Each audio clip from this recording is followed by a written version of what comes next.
What have you been doing since Thieves Like Us came out? Oh my god, it'll take me years. Well, it's only been a year, hasn't it? It has only been a year, but we've done an awful lot in a year. We've been on tour in...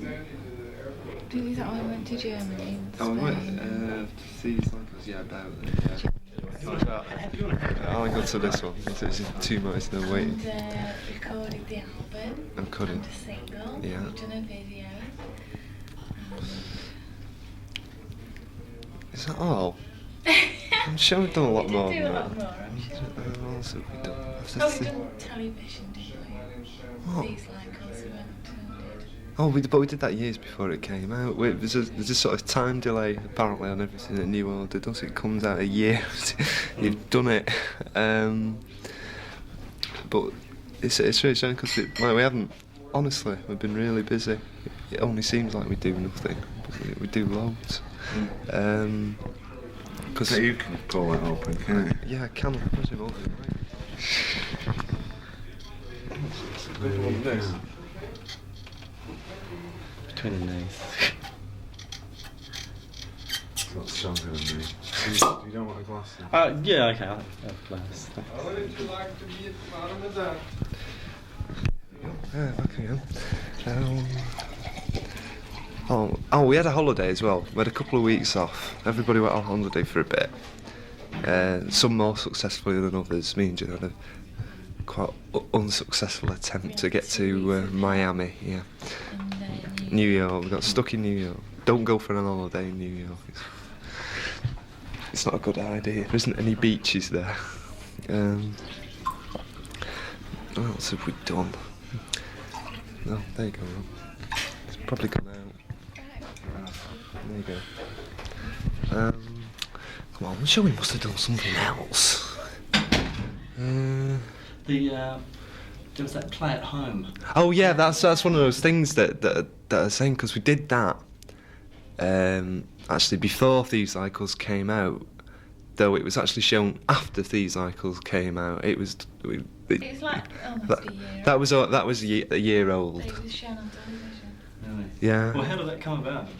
Well, that was funny. You should mention that we did it here in this very studio. What happened was RPM, this production company for Channel 4, came up with this idea that instead of doing programmes with groups in them, they'd ask groups to make a programme, and you could do whatever you wanted, really, rather than just farming out a few videos. You got involved with making a programme and deciding what you were going to do, which was very interesting. It was like, you can do what you want, but it's a gig, and the rest of it is up to you. So a bit like being at school, isn't it? Your project for the holidays. No, we just did an in-depth analysis, in-depth documentary, straight to the heart of the matter, no messing about, on the Factory.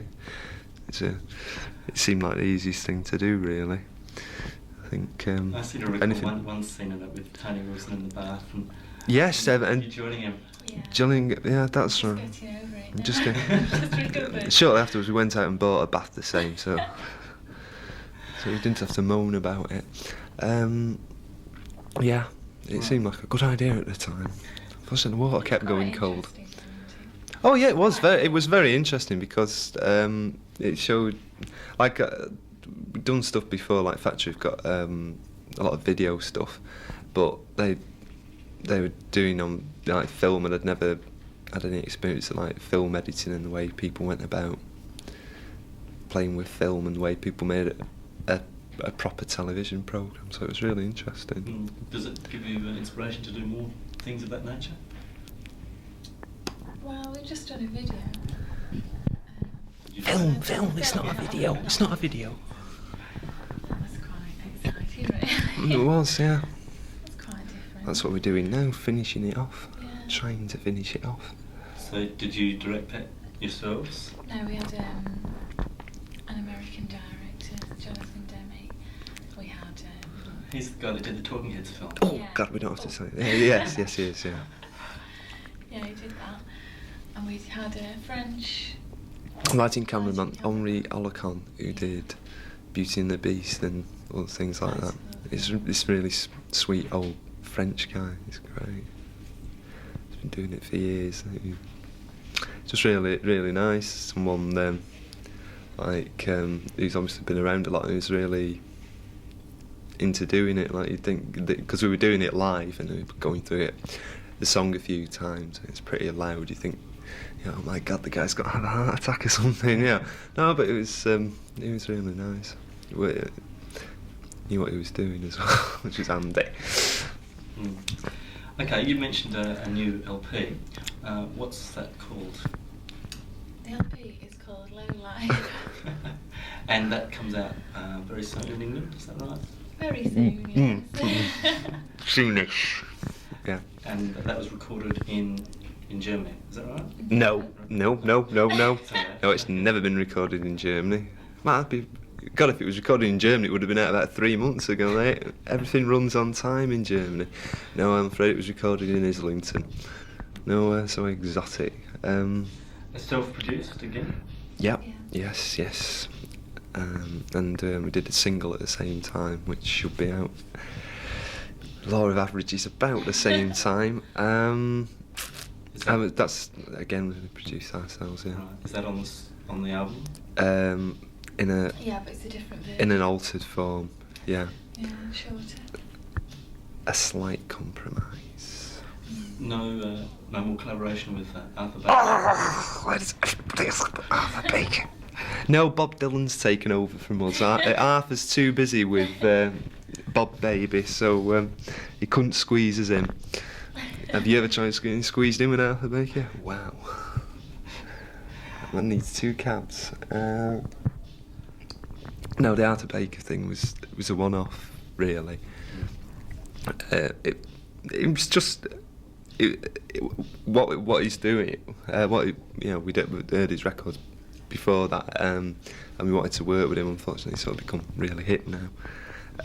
Everybody works with him, but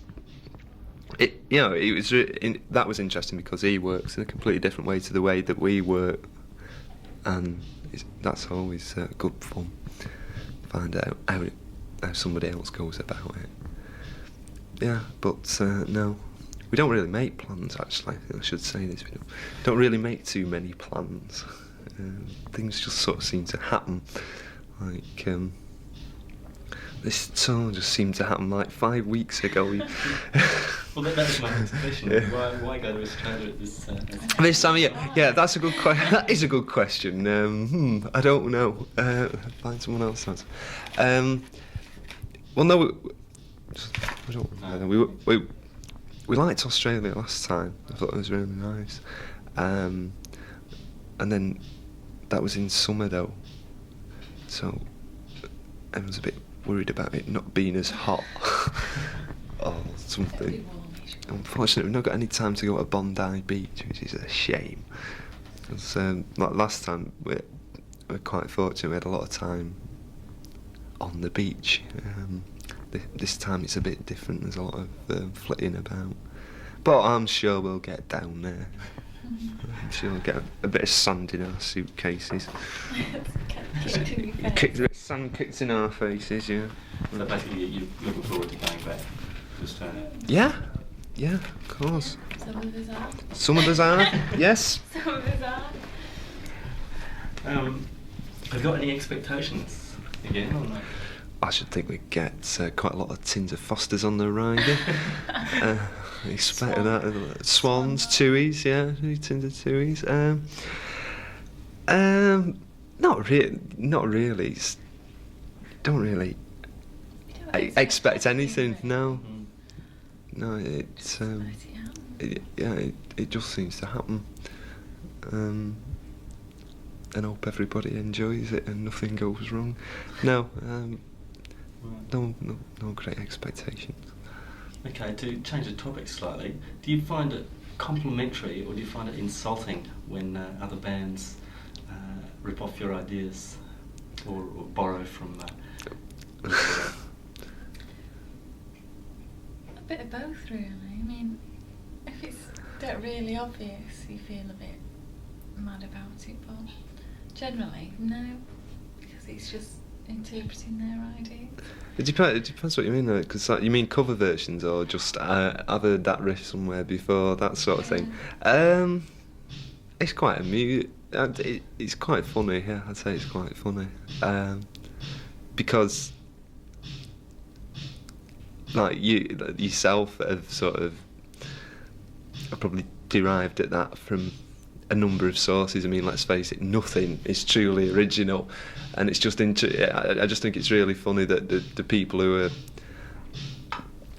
are doing, you know, say someone's ripping you off, they could have saved themselves the trouble and found out who you ripped off in the first place, you know, which would be much better and maybe a bit more original.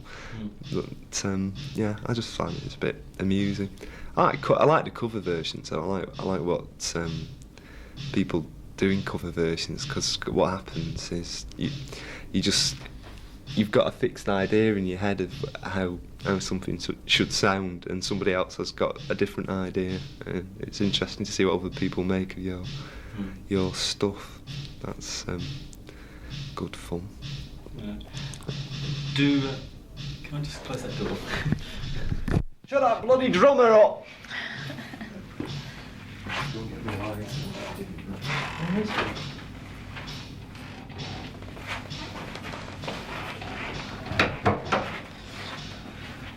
There'll be a glass door There is too. on the studio door, that will actually. Almost into injury. It's better.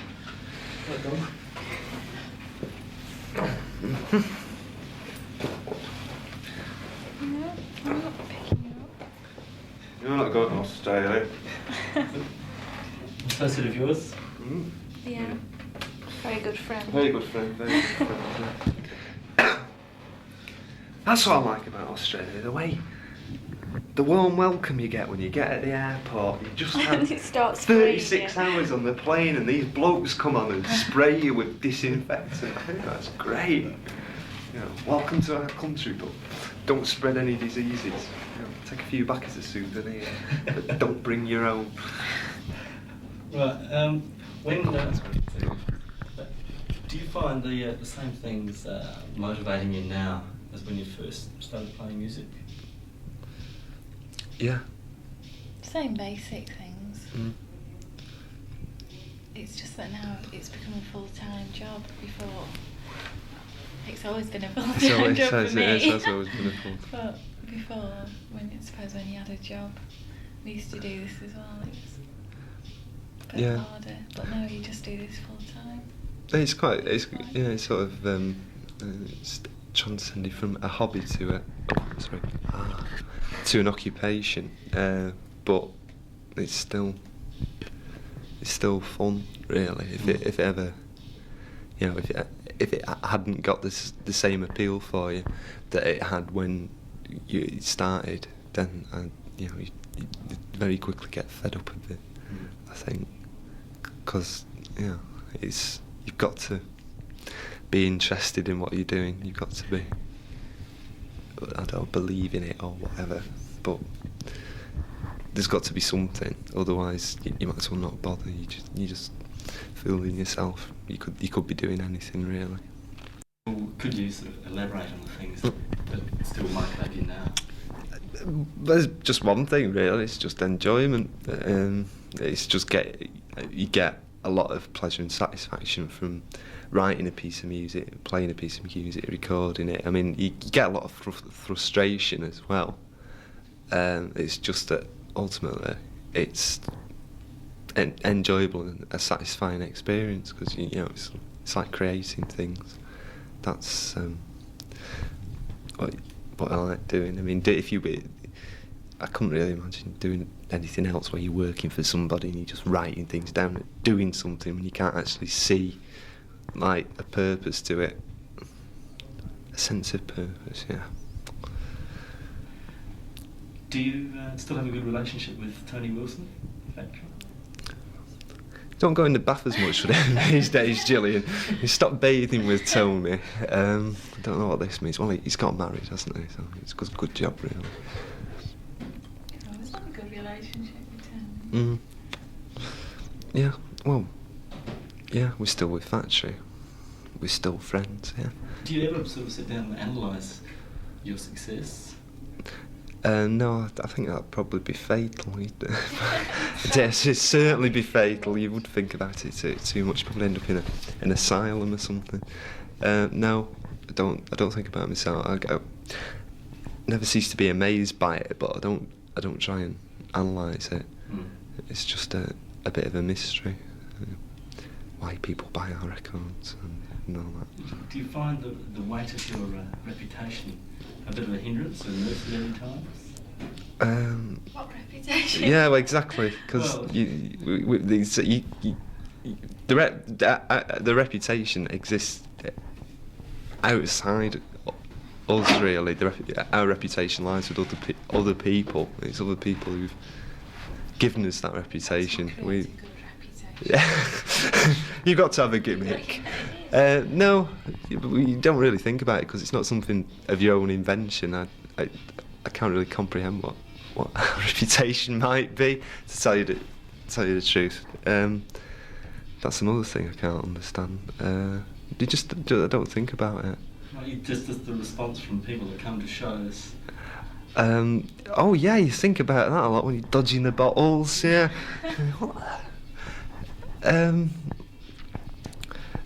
No, I thought you meant something a bit heavier than that. Actually, Depends how it comes out. yeah.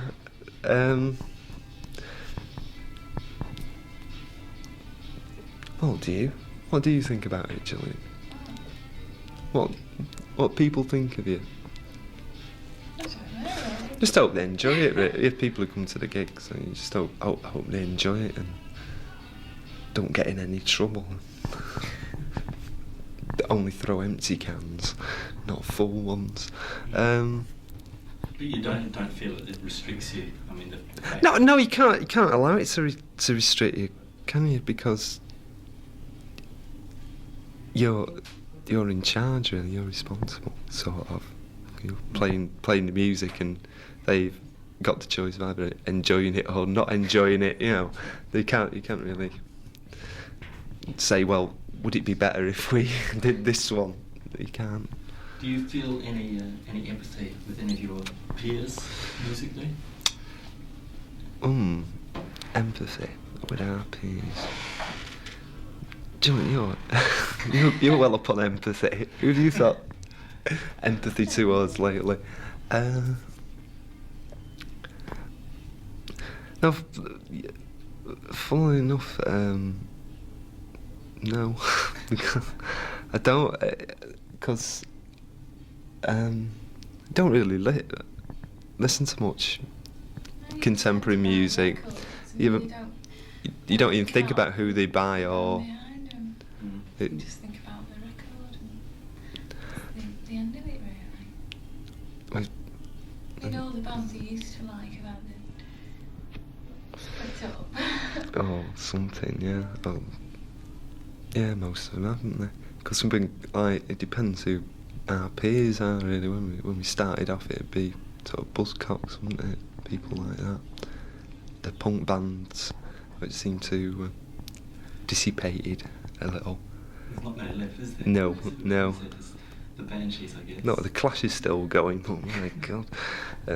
Yeah, the Banshees. The Damned, maybe. The Stranglers, they're still going. They're good. The Stranglers, I quite like that. They get a lot of stick as well for. They're very unfashionable. The Stranglers, but I think they always have been. That's the appeal, really. I think they'll be in Australia the same time as you. Oh, great! We can go and see them. I went and interviewed them about 3 weeks ago. Mm. In the lead up to it, and they said they'd be there in May. Oh, So, right. We can go and nick their beer as well. Oh, they'll probably be nicking ours, so we might as well return the favour. Are you interested in making any further inroads into the US, though?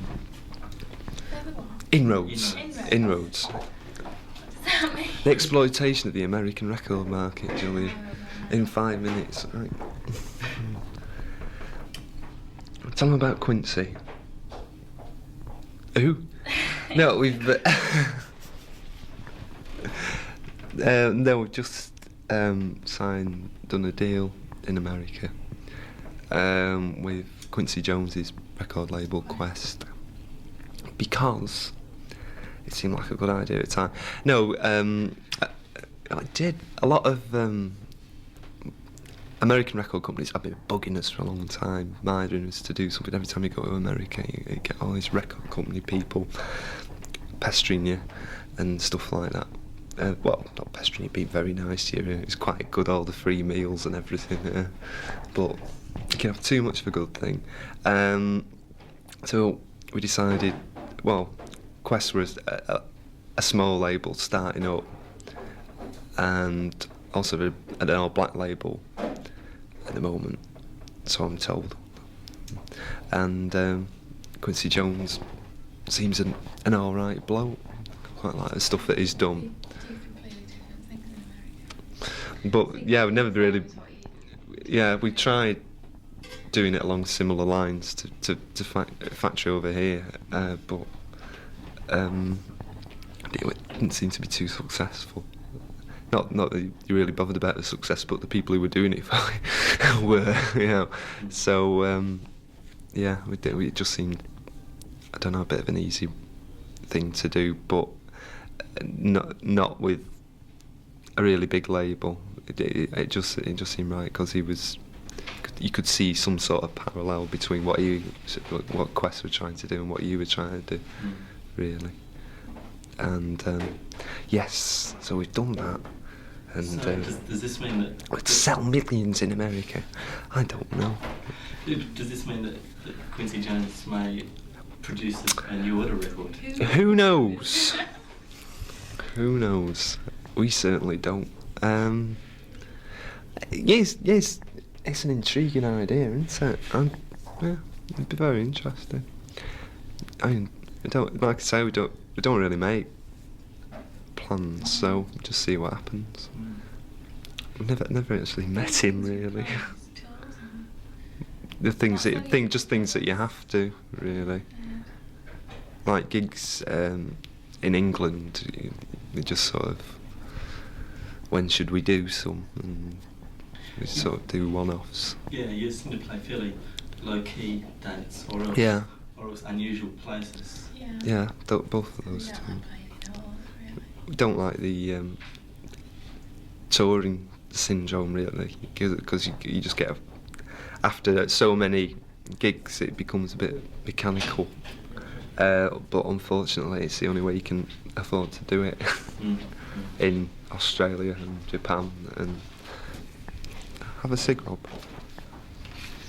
And places like that, so you just got to grin and bear it, really, because I mean, otherwise you won't. This man forces you to do it. Yeah, I'm made to do it at gunpoint, dragged onto the plane, screaming. No, but I mean, it has some compensations in the fact that you're going to somewhere where, if you were, I don't know, a normal person, if that's the right word, you wouldn't have a chance to go to, really. Yes, fun, travel. See the world. It's what it's all about. Okay, the new album, is it a cheerful record? Hilarious. No, I don't know. You might find it cheerful. I don't know. Okay, then in what way is it a progression from Power, Corruption and Lies? It's 2 years later. I don't know. I can't really describe it. It's quite wide-ranging, shall we say? Yeah, wide-ranging. It's got something for everybody. It's got soppy moments. It's got, what do we call it? Nerve-tingling moments. It's got the lot. Somewhere. But no, I'm not saying this so people have to rush out and buy it and find out what it's like. I genuinely can't describe it. But yeah, I mean, You're happy with it anyway. It is, and you feel it's a definite progression on. But in what ways? Like, have you become more involved with electronic instruments, or is it more different production style, or what? No, I'd say we've become more proficient in production, which may be a bad thing or it may be a good thing. And also we could spend more time on things. I think we probably spent more actual time on this record than we've probably done on any record, and certainly the sleeve designer spent more time on this than he's probably spent on anything in his life. But the equipment's more advanced. Yeah. We started off with one sequence. And then we got the simple little sequencer, and now we've got we had two simple little sequences, and then we've got a mega sequencer.